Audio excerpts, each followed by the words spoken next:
I don't think you've had a quality player of Jimmy Hasselbank, Trevor Sinclair. Never seen John Charles play? Unfortunately, no. Sure you've seen it. Well, Quality. he played for who? Oh, Leo. You see, listen, I seen Maradona play, but I couldn't go and afford Maradona. I couldn't afford. I don't know whether John Charles could play in today's game. I don't know whether he could play. Many people tell me that, you know, Stanley Matthews was a fantastic player. I don't know whether he could play in today's game. He probably could because they were quality, but it's something you'll never ever know. Let me just interject as well, if I may say so, to what you just said. The fact is that at this moment in time, and Dave's response is, we're in the Championship. So today, in the Championship, we would not be able to attract a Robbie Fowler or a Jimmy Floyd Hasselbank at the best. That was the point that was being made. I'd like to feel at some stage in the future, when we are in the Premiership, we're competing towards the top end, we will be able to attract players of that quality in their prime.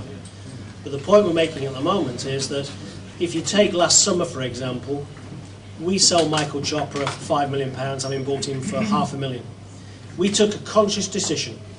You either go out there and you spend, £2-3 million on a single player, and you committed to them for at least 3, if not 4 years, or you go out and sign somebody of the quality of Jimmy or Robbie or Trevor, give them a year's contract with an option, and you use the money that way. That's the way we chose. Now, as we sit here today, if the season stopped today, we would be in our highest position for what, 40 odd years? I actually think the policy's worked. We took that choice. Now, in Robbie's case, it's disappointing because he got injured. Anybody who saw Jimmy last night will realise he's got qualities that we haven't seen for a while. But also, we picked up Gavin Ray for nothing. We picked up about 8 players last summer for nothing by being smart in the transfer market. Our policy, just to go back to the question, is very simple. 1, academy, absolutely, it's fundamental. And anybody who will look at my track record in football for 20 years will see there's a lot of very good young players out there that came through academies that I supported, established, and I certainly supported Cardiff City, so the academy is absolutely 100% safe. And in terms of transfer policy, we will go out and get the best we can for the money we've got. The money we've got will be determined by how we sell, how much comes through the gates, what sponsorship we get. And at the moment, I think we've got a very, very good squad, and I've been saying all year. So you also have another problem as well, because when you bring in quality players, unfortunately, when you have an academy as well, that the standard within your academy also has to rise, because the kids that are coming through have to reach the levels that have to be as good as or better than what you've got in your first team. And there's a massive fallout, and over the last few years within our academy, that the standards have risen to fantastic heights. And the team that we've brought today shows you the standard that we are now looking at, because these are our next crop to come through. We haven't brought the crop that are already done an apprenticeship of 2 years. This is the new crop that's coming through, and we have a policy within the football club now that we promote very, very early. Take the case of Aaron Ramsey and Darcy Blake. We promote them very, very early, and if they can sustain the levels that them 2 boys have done with us, then they stay with us. If they fall short of it, then they fall back into the safety net, and then hopefully they'll come good eventually. But at our club at this moment, academy-wise, we have very, very good coaches, good scouting system, and I think you've seen that this evening. Now, if every boy that played tonight becomes a first team member, then it'll be a fantastic achievement for this football club. But unfortunately, because we are moving hopefully in the right direction, and the boys that played tonight, they're on the very, very first rung of the ladder to try and get into the first team, and they've got to be better than what's in there already.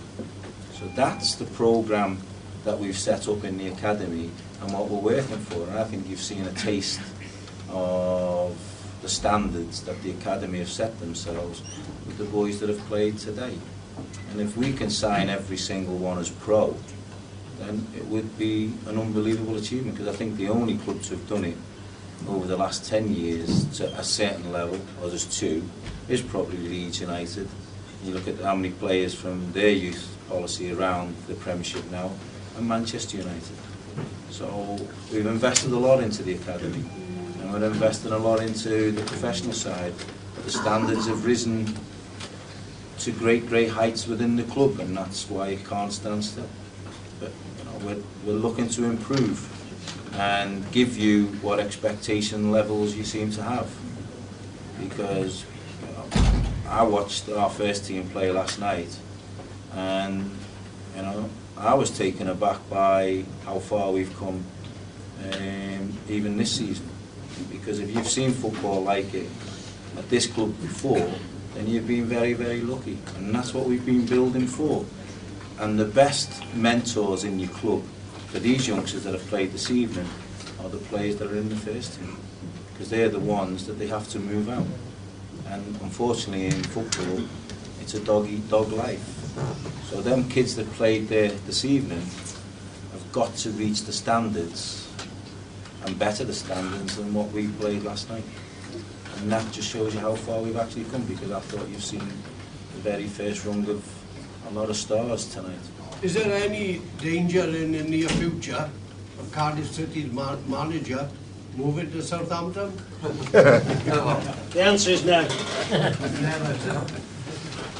Irrespective of what Dave was about to answer, that is no. We'll all be glad to hear that. Yeah.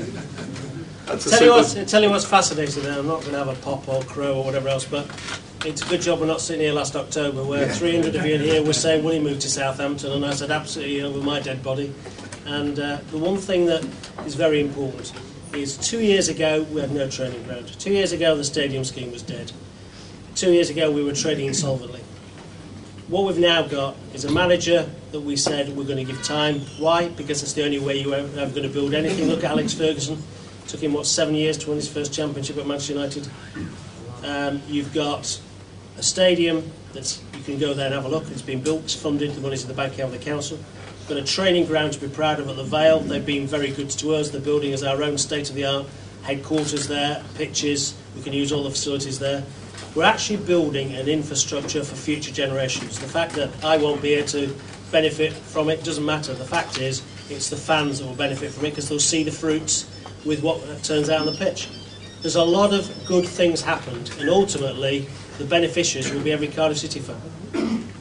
I think in football at this moment in time, as a manager, and if you see the merry-go-round, we know we come into a job that's very precarious anyway, and we know that there's two things in football we don't get: time and patience. And as the chairman said, never mind me, if people had listened to even Sir Alex Ferguson, he never won anything for the first 4.5 years. Now, if they didn't give him the time and the patience, then he'd never achieved what he's done now. And it's quite easy because teams go through bad patches or whatever. The first thing is get rid of the manager. And I don't know how many. I'm it's the second longest serving manager in this division. I've been here 2.5 years. How can anybody build anything in 2.5 years? It's crazy. Sam Allardyce has just been released from Newcastle after God knows how many months. And now, what he asked for was time and patience. And the fans wouldn't give him it. He was 11th at the time. Now they've got a new manager in Kevin Keegan. What's the first thing he asked for? Time and patience. How long do you give a manager to change? If there's no change in 2 to 3 years, if you don't see a progress, by all means get rid of them. But maybe it's our fault, maybe it's the club's fault, that we don't project on what we're actually doing enough and how far we've actually come in a short space of time, because there was no infrastructure, as the chairman said. You were trading on sandy ground. No training ground. Ninian Park, is old. It's served its time. The best thing about Ninian Park is the pitch. If we could move the pitch, I'd be very happy. But everything about the whole place was old and run down.